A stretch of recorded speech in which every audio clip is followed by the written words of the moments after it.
नमस्कार, आपण पाहता स्टार वन महाराष्ट्र न्यूज, जनसामान्यांचे निर्भीड व्यासपीठ। आजच आपल्या चॅनलला लाईक करा, सबस्क्राईब करा, शेअर करा। पोलीस उपायुक्त मोनिका राऊत यांनी वडाळा गावातील बकरी ईद निमित्त कुर्बानीसाठी परवानगी दिलेल्या जागेची पाहणी केली आहे। येणाऱ्या 17 जूनला मुस्लिम समाजाचा बकरी ईद हा सण साजरा होणार आहे। सालाबादाप्रमाणे याही वर्षी हा सण 17 जून रोजी साजरा होणार आहे। त्यानिमित्ताने नाशिक शहर पोलीस आयुक्तालय, इंदिरानगर पोलीस ठाणे हद्दीत वडाळा गाव येथे कुर्बानीसाठी काही अटी व शर्ती 2 कत्तलखान्यांना महानगरपालिका व पोलीस प्रशासनाकडून परवानगी देण्यात आली आहे।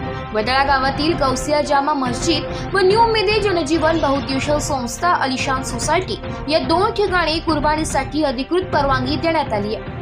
या परिसराची पाहणी पोलीस उपायुक्त परिमंडळ 2 मोनिका राऊत, सहाय्यक पोलीस उपायुक्त अंबड विभाग शेखर देशमुख, इंदिरानगर पोलीस ठाण्याचे वरिष्ठ पोलीस निरीक्षक अशोक शर्माळी यांनी पाहणी केली। यावेळी बकरी ईदच्या शुभेच्छा देत कोणताही अफवा पसरवू नका व अफवांवर विश्वास ठेवू नये असे आवाहन पोलीस उपायुक्त मोनिका राऊत यांनी केले।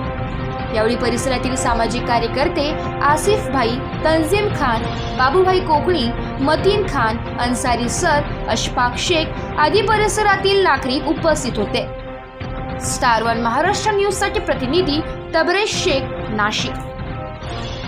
या ठिकाणी वडाळा परिसरामध्ये बकरी ईदच्या अनुषंगाने पाहणी दौरा या ठिकाणी करण्यात आलेला आहे। या ठिकाणी तात्पुरत्या स्वरूपामध्ये कुर्बानीसाठी जागा तयार करण्यात आलेली आहे, त्याची पाहणी केलेली आहे। सर्व व्यवस्थेला आणि सर्व यंत्रणांना त्या अनुषंगाने सूचना देण्यात आलेल्या आहेत।